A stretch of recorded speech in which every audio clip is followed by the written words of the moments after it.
Welcome to best student talent show. दोस्तों नमस्कार, मैं महेश कुमार, आप देख रहे हो बेस्ट स्टूडेंट टैलेंट शो। बेस्ट स्टूडेंट टैलेंट शो के मेगा और स्पीच कंपटीशन को लेकर आज हमारी टीम पहुंची है SM convent school Bamni Kheda Parwal में। देखने वाला रहने वाला है कैसा रहने वाला है आज एसएम कॉन्वेंट स्कूल के बच्चों का स्पीच कंपटीशन। जिस भी बच्चे की स्पीच आपको अच्छी लगे उसके लिए वोट जरूर करें। केवल सब्सक्राइबर ही वोट कर सकते हैं, तो पहले हमारे चैनल को सब्सक्राइब करें, उसके बाद वोट करें। जिस बच्चे की जितनी ज़्यादा वोट होंगी उस बच्चे की अपनी क्लास में उतनी अच्छी रैंक होगी, और जिस बच्चे की जितनी अच्छी रैंक होगी उस बच्चे की अपनी क्लास में उतनी अच्छी पोजीशन होगी। आइए देखते हैं कैसा रहने वाला है आज एसएम कॉन्वेंट स्कूल बामनी खेड़े के बच्चों का speech competition. Good morning to everyone. My name is Khushi. I am non-standard. I want to speak some line on student life. Student life is very important in one's life. This time can be also called golden age because the future of a person depends on it. Student life is time when there is no person, is no burden of human suffering.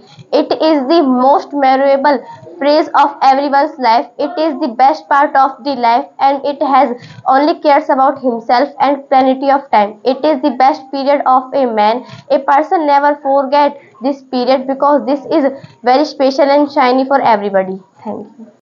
आप सभी को शुभ प्रभात। मेरा नाम प्राची है, मैं 9वीं कक्षा की छात्रा हूँ। आज मैं आपको बेटी बचाओ और बेटी पढ़ाओ के ऊपर कुछ बताना चाहती हूँ। जैसा कि आप सब जानते हैं कि हमारे देश की बेटियां आज हर मुकाम पर सफलता पा रही हैं, चाहे वो राजनीतिक हो, खेल हो, अंतरिक्ष ही क्यों ना हो। देश की उन्नति में बेटियां अपना पूरा योगदान दे रही है, फिर भी उन बेटियों को बेटा जैसा दर्जा क्यों नहीं दिया जा रहा है, उन बेटियों में भेदभाव क्यों किया जा रहा है। हम इसको एक प्रकार का सामाजिक दोष और विकट परंपरा भी कह सकते हैं। यह अंतर यहीं तक नहीं, परिवार में जब बेटा जन्म लेता है तो सब खुशी मनाते हैं, परंतु जब बेटी जन्म लेती है तो वह परिवार पर बोझ चिंताजनक समझने लगा। यदि बेटियां शिक्षित होंगी तो वह आत्मनिर्भर होकर अपनी सुरक्षा स्वयं करेंगे, ना कि किसी और के ऊपर भरोसा कर सके। मैं यही कहना चाहती हूँ कि बेटी बचाओ बेटी पढ़ाओ। धन्यवाद। सभी को नमस्कार, मेरा नाम ललित है। मैं आपको सनातन धर्म के ऊपर एक कविता सुनाना चाहूँगा कि हम ही सबसे आगे थे, सब कुछ इतिहास बता देगा, जमी बता देगी किससे सारा आकाश बता देगा। दुनिया मांस जब खाती थी हम फसल उगाया करते थे, लोग घूमते थे नंगे हम बदन छुपाया करते थे, लोग जब किसी पेड़ के नीचे यूं ही सो जाया करते थे, उसी समय पर हम ही थे जो घर को बनाया करते थे। सत्य अहिंसा और धर्म का हमने सबक सिखाया है, अपनी ताकत का लोहा इस दुनिया से मनवाया है। मुगलों से न मिटे हिंदू, अंग्रेज हार कर चले गए, सिकंदर जैसे बलशाली भी मन को मार कर चले गए। अब तक दुनिया में जिसने भी हिंदू को मिटाना चाहा है वह खुद ही चला गया, दुनिया से हिंदू मिटने पाया है। वो भी अब मिट जाएंगे जो देश को तोड़ा करते थे और भगवा जैसे सब करते थे। धन्यवाद। Good morning to all of you. My name is Chanchal. I am speaking some line on education. Education is one blessing of life and one of necessities. Dear sister and brother, dear fellow children, we must work, not wait. No one, the politician in one leader. We all need to contribute. Me, you, we. It is our duty.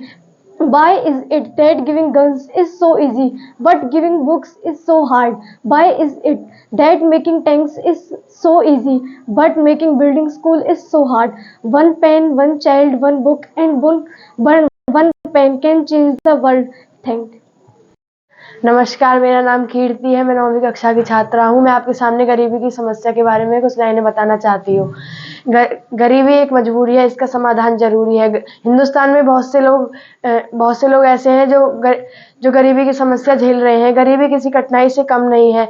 गरीबी बहुत सारे कारणों से होती है, जैसे प्राकृतिक आपदा, जानलेवा बीमारी, बढ़ती हुई जनसंख्या।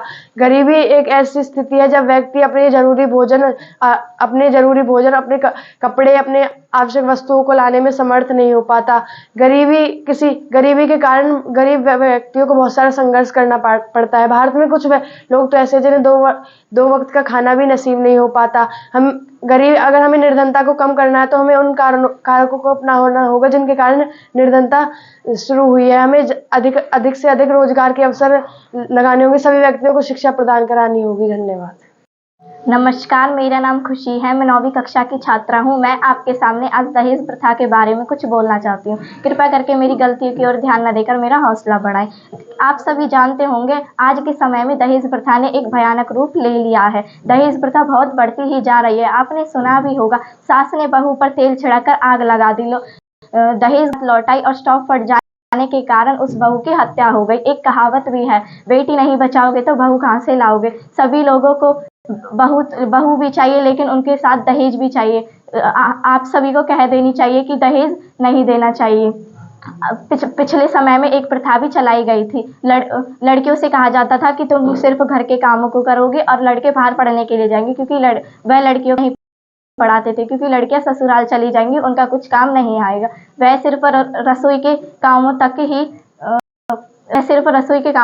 निर्भर रहती थी, बाकी के लोग बाहर तक जाते थे। लेकिन आज के समय में लड़कियों ने इतना नाम कमाया है, आज के समय में लड़कियां बहुत ज़्यादा नाम कमा रही हैं और लोग बहुत पीछे रहते जा रहे हैं। लड़के घर में बैठे रहते हैं और लड़कियां बाहर कमाने के लिए जाती हैं। धन्यवाद।